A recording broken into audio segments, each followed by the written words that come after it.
Well, welcome to the latest edition of TV on the Net. I'm your host, Tom Vartanian. Today's show brought to you by AmeriQ Credit Union for every day, for everything. Located next to Little Caesars at 3944 Route 281 in Cortland. By Ride Eagle Creek Farm and Marathon. All natural, pasture-raised Angus beef from our farm to your table. By the Cortland Voice, the exclusive media partner of TV on the Net. For all your local news and sports in Cortland County at no cost to you, check out CortlandVoice.com. By the Royal Auto Group on Route 281 in Cortland, the home of no hassle, no razzle-dazzle. Check them out at RoyalAutoGroup.com.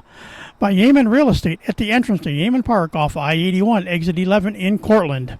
By DJ Philly C, make your wedding, party, or event extra special with the best DJ in the area. Contact DJ Philly C at 607-745-4346. By Nikki C's Hometown Pizzeria and Meatball Shop on Route 281 next to Hobo's in Homer. Find them online for fast, secure ordering or call 607-749-5300. They have a unique menu with dietary-specific options. Nikki C's, your grab-and-go specialists. And by Graftex, located on Elm Street in Cortland. Founded in 1984, they provide custom screen printing and embroidery for teams and local businesses.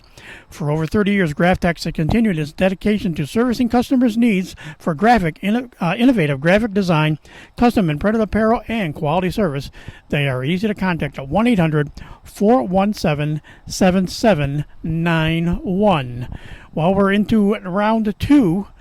Our second stop on our high school things that we're going to be doing every Monday and Wednesdays throughout the high school sports season. Every Monday and Wednesday, we're going to hit a different school and a different team in the area. And, of course, we started at Homer with our first one. Well, this first one now outside of Homer is McGraw. And, of course, it's ironic. It has a Homer connection. 2013 graduate from Homer High School joining us today. But she takes over for a former marathon player I knew that was a outstanding player and went on to become a coach here in the area. And she's moved, I believe, what I understand, she might be helping coach over to Homer now. So she kind of went that direction. And while stepping in for her now is the new girls coach this year at McGraw High School. Welcome, Sara Yonta. Hi, Tom. Thanks for having me. I guess what got you interested, actually, so I say, as far as wanting to become a coach and find yourself here in McGraw? So, I always had great coaches growing up and loved the game. This will be my fourth year teaching at McGraw, and like you said, Rachel Parker was here, and now she's coaching over at Homer, but she's brought me up to speed, and I'm really, really excited to be a part of it. And, of course, when she talks about the coaches, she coached back in the it's the era of the Baronellas, the Coneys, the Parmeters, and it was also the era of Jim Baronello was the coach for a lot of those teams, and there were some very good successful teams during those runs as well. Sarah, unlike the cousins and sisters and however you want to lump all the Yontas together that were there, because I've got living across the street that go to Cortland, but she was a soccer player and played some other sports as well, but kind of what got your interest in playing soccer first there in Homer? So growing up, older sister started with gym and a travel team with Janine Bennett as well. We kind of just followed suit. My age group, Steve Barlow, started a group as well, and that got a lot of us interested. So it was just the thing to do, right? So we all had fun and enjoyed it, and again, really great coaches we had growing up. So the roundabout trip, once you graduated from Homer, you went to college, you said? Yes, so I went to Onondaga Community College, played soccer and lacrosse there for 2 years. Once that was over, came back home and finished up at SUNY Cortland. Did you have a choice when you kind of thought about maybe I'll coach? Did you want to coach soccer, or would you like to have coached lacrosse? Not that it's saying that opportunity might open too, but soccer was first love. I always loved playing it, so I'm really happy. Obviously, team's here, and Rachel started building a great program, so happy to take over. And of course, we're doing our podcast here today. We were actually recording it by the Elm Street Field, which was just kind of came into existence kind of when my daughter was into some youth soccer. Cause I remember coming down here and playing a game or two. But so I mean, it's a nice facility too. Regulation size fields for the boys and the girls to practice on. Yeah, I love it over here. It's really nice. So what's it been like for you? Like you said, it's your first year as you're just wrapping up, really kind of getting into the end of the preseason here. What's it kind of been like this first go around so far? It's a lot of work. The girls are great, though. They've been working hard. Doubles they've had to do the first week, but they're very excited to get the game started and get playing. And of course, you've got to actually, there will be a scrimmage. By the time we actually get this airs, this will actually air before their second regular season game of the year, which will be a home game. So we'll talk about that a little bit later. But getting ready for a scrimmage. Actually, as we record this today, there's going to be a scrimmage later today down here. But so, what kind of expectations do you have this year with the team? So very high expectations, of course. So last year their record was 7-3. We lost 12 seniors, so I mean a lot of the younger players are going to step up and fill those roles, and I'm really expecting a lot out of them. And of course, I know last year was that very unique season of playing, around COVID, and of course it's just when we kind of thought this summer that it's going to be nice to be back to a little more normal. Well, that's not going to be any more normal. It's we'll talk about the schedule a little bit here, but of course the schedule could always change depending on what goes on at every different school around. So we'll have to wait and see what happens. But who are some of the? Let's talk a little bit about your team this year. How about on the attacking third of the field? We'll start there. Who do you got playing this year? So for our attacking, Taya Long, she's a senior captain. She's a tough player, has a good shot. Really, she can fill in wherever we need, though, as well. Andrea May, another senior captain.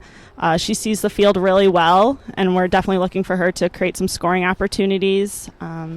Jenna Nye is a junior. She always has high energy. She has a good shot as well, very aggressive player. Let's see, Juliana Mayer, she's a sophomore. She'll look good up there, too. Morgan Brown, a freshman. But, yeah, just looking to create those scoring opportunities and filling in the roles from the graduated seniors. I guess I've kind of learned over the years to kind of break down, like lacrosse and soccer and a lot of sports, into thirds. You got the attacking third, then you got the midfield third, and those are the ones that are running up and down the entire field, the whole game. What does your midfield look like this year? So we have some good runners ready for that. Kaylee Lang's a junior. She'll be good out there. Let's see. We have Maddie Sweeney, Hannah Wilson. Again, Andrea will be good in the midfield as well. Jaden Marshall, she has a really good cross, strong shot. Lexi McCall, she has great endurance. Definitely lean on that in the midfield, though.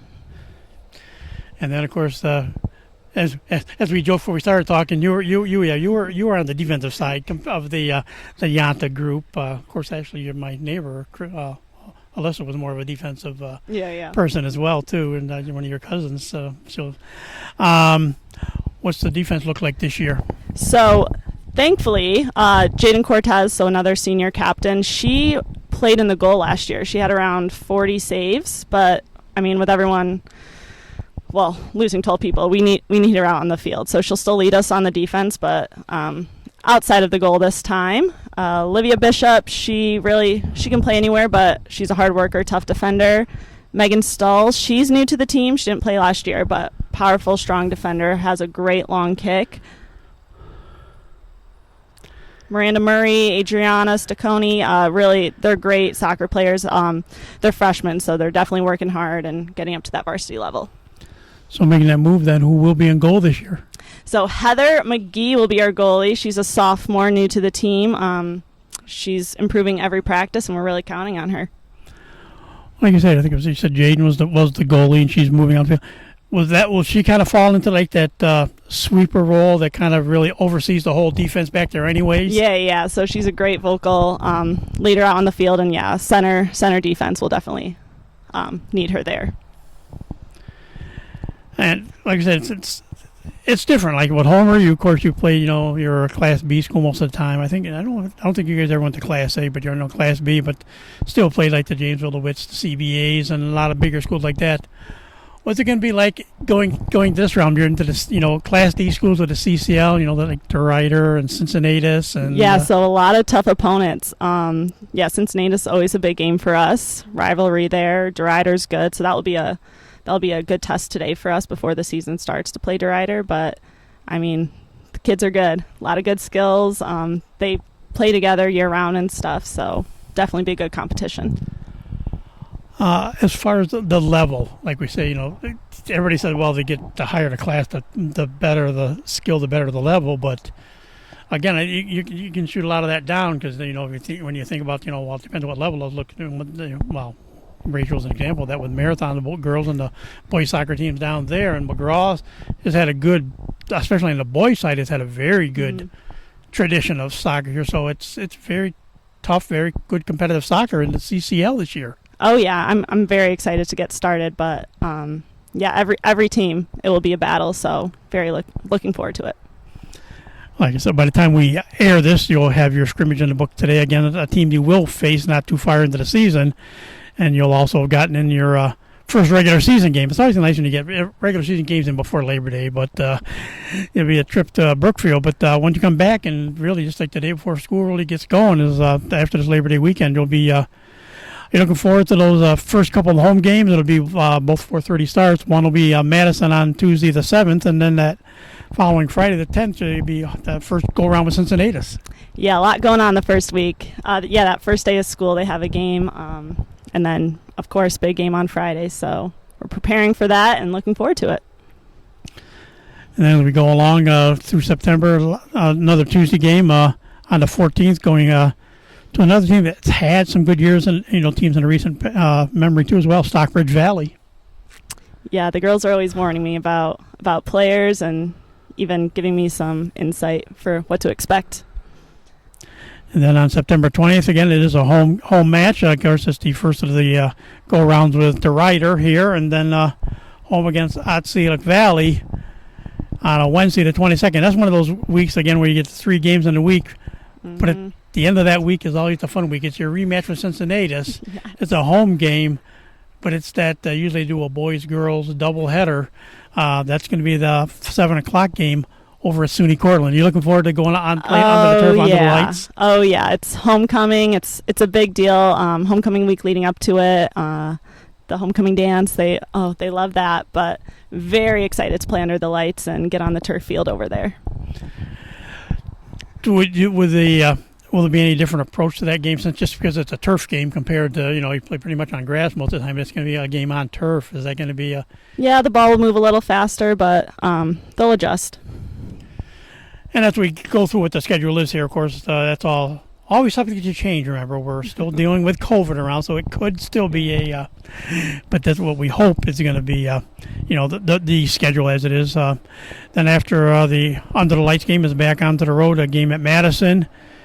Then actually home to almost close out the season. Four home games. Five.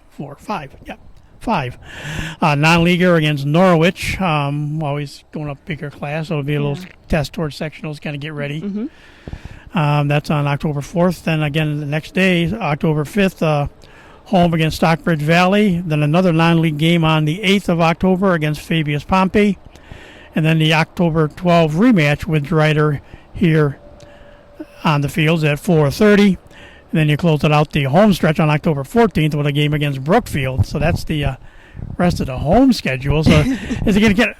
Do you have kind of a goal where you'd like to have to see the team be before you hit that home stretch and go 5 home games should be an advantage? Oh yeah, that'll be nice. No bus rides for a little bit, but just connecting passes, good speed of play, and finishing our chances. And, of course, the regular season wraps up on October 15th with a game. A lot of these, of course, we said, other than the night game, everything is pretty much a 4:30 start. Close out the regular season at Selick Valley on October 15th, and that'll be.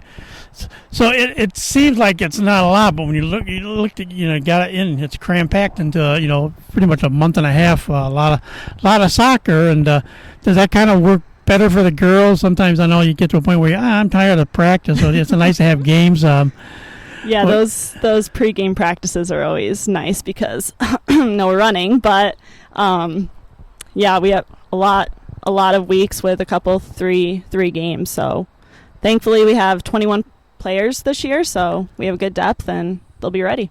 Yeah, that's going to be my next question. Do you have the depth this year that you need to make this all work? Yep. So what's it kind of been like how the girls responded to the change in coaching and this prepping here for a new season? So I mean, I've had most of them in school anyways, so we did know each other beforehand, but they always kind of say a lot of the same drills and same ideas that Rachel had, which I mean she did help me beforehand, so that was nice. But they're adjusting well. Hopefully it's not too different for them. So who are the girls again? The ones you expect really to have that breakout season? That's should really shine this year. So I mean, any of our sophomores, freshmen, Mariah Thompson is definitely a great defender. Heather McGee in goal. Some of the freshmen like Morgan Brown, Lexi McCall, Miranda Murray, Adriana Stacconi, they're all great soccer players and definitely looking for them to step up. Has it been a case like it was with you, more playing some club, soccer, during the off season in the winter and in the spring? Because I mean, that was a big thing, and you mentioned not only Coach Baronello, but of course Coach Jeanine Bennett, who coached for Dryden for many years, and it's funny, she's like an assistant coach now, I think, with the boys team, no less. Oh, really? We're working with Laszlo. She was a year or so ago, so she's kind of. Oh, that's a good duo. But do you see that's a benefit that the kids are putting that extra time in? Oh yeah, just being able to get to play together and know how the other person plays too. It's definitely helpful.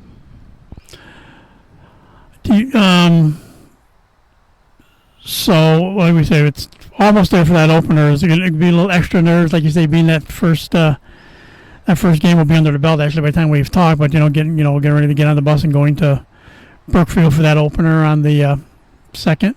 Oh yeah, nerves are high, but I mean we just want to do well and make the McGraw community proud. So what are going to be something, it's kind of tough to say, like you say, you're in your first season to begin with, but what are some of the things you're going to overall look for this year and things that, hopefully you can build on, down the road for a few years? Yeah, so just working on our passing, connecting passes, working up the field, defensive-wise, just good positioning, playing together, and then Heather in goal, just leaning on her, and hopefully as the years go on, we're forced to be reckoned with. Do you see your strength as a coach more on the defensive side since you played defense, or are you pretty comfortable, like with those on attack because you had to defend those kind of players back in the day? I mean, Jim was such a great coach. He really taught us the whole game and all the aspects of it. So, I mean, definitely defensive-wise, I can, give my experience with that. But whole field, I mean, Jim prepared me well.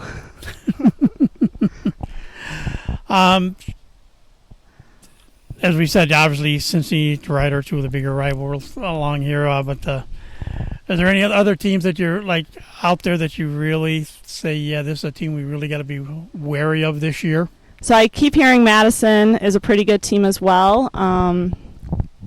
Even I know number-wise, OV, Stockbridge might not be big, but they have athletes out there, so it'll definitely be some tough games. So let's go back a little bit. Now we got a chance. Let's talk a little bit about your playing days. What are some highlights you remember from back at your days playing with Homer? Oh, goodness. It was so long ago. It really started, I remember being ball girl when Homer won the sectional championship in 2006. So, watching them, I was like, okay, yeah, let's do this.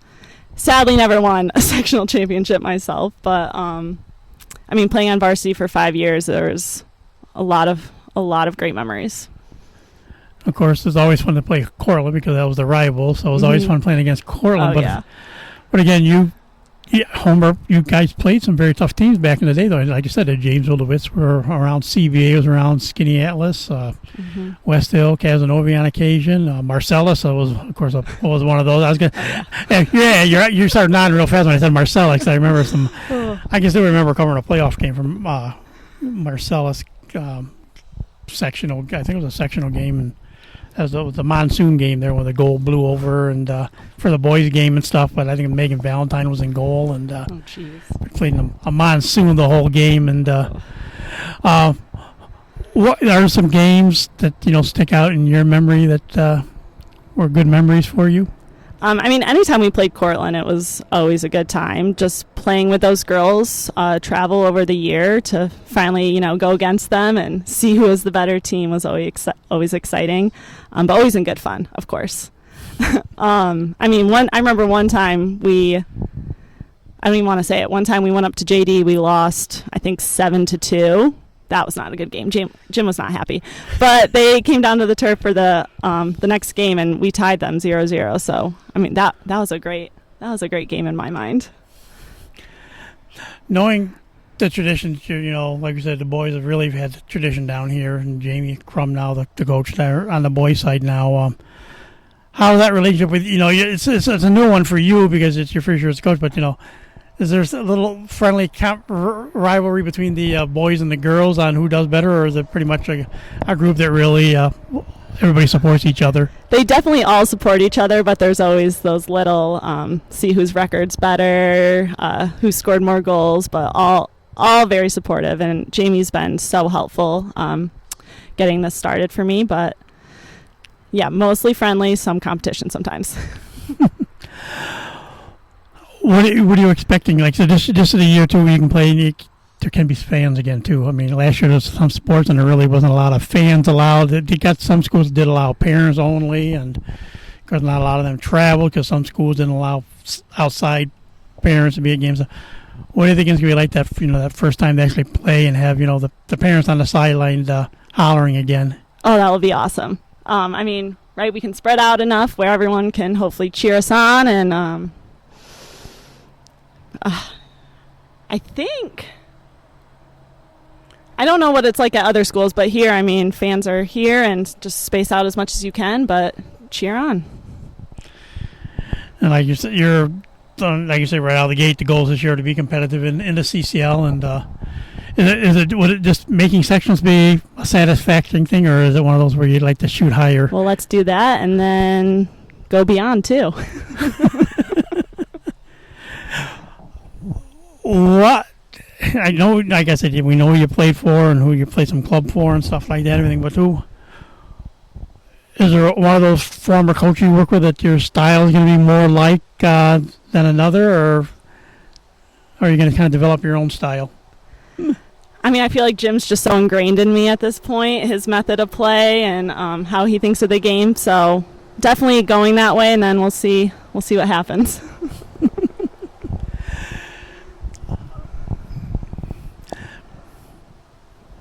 As we said, it's a short preseason technically. Really started, just over 2 weeks. Really, not even really 2 weeks for a little less, yeah. For your sport, football, they do have to get the minimum 10, 15, whatever it is. They have to have minimum, but other sports don't have that real minimum. Mm-hmm. Do you mind that you get a chance to get a game before the school year starts, or would you rather kind of wait till? Yeah. Would you like to have some practices during school restarting just to kind of get into that normal routine more? Pros and cons of both. It would have been nice to have a couple more practices in, but it's kind of nice to all the stress and nerves that go on with the start of school. It's nice to get a game under our belt as well. So we kind of mentioned, everybody in the team. Who might be a surprise this year? You kind of said some of those girls that are going to be good, that are really going to do, could do or should do well. You've mentioned, but who might be somebody that we may not have known as the season starts here that could really be a surprise and put up some good numbers or good play one way or the other. So I think Skyly Brown will be a good surprise. She's a sophomore. She's been on vacation, so we just got her back. So I really haven't seen her play very much. So she's one too where she could play anywhere on the field. But any of the freshmen really too. Morgan, Lexi, Miranda, Adriana. They all are very capable of stepping up and really contributing on the team as well. So the younger ones, are they mostly all first-year players then, the freshmen on your group, or are have someone played as eighth graders too? So sadly, COVID last year, they didn't have the modified team, but they're all working really hard. So kind of, first year after a year break. And how has that part been? I know that's been one question a lot of people have talked about. Conditioning is going to be important, and getting ready. Some kids may not be. I mean, it was a season last year, as short as it was, and the way things played out. But maybe they weren't as in shape as they would have been normally. But did everybody really come in better shape than you anticipated when you got started this year? Oh, yeah, and they worked hard over the summer, too. Andrea May got a lot of girls together, and they played a little bit. But, I mean, thankfully, the season wasn't too long ago either, so they stayed in shape pretty well. What long-term goals do you have? And coaching is always it's a crapshoot. Yeah, you might be here, 30 years. You could be here 2 years or 1 year. It depends. But what are some things you'd like, to accomplish? If you get some longevity going here, what would you like to accomplish as a coach? I mean, always being competitive, and always. I mean, we have tough opponents, but beating them would be nice. And then every day we drive by, we see the state champs 2004. So let's add another one to that.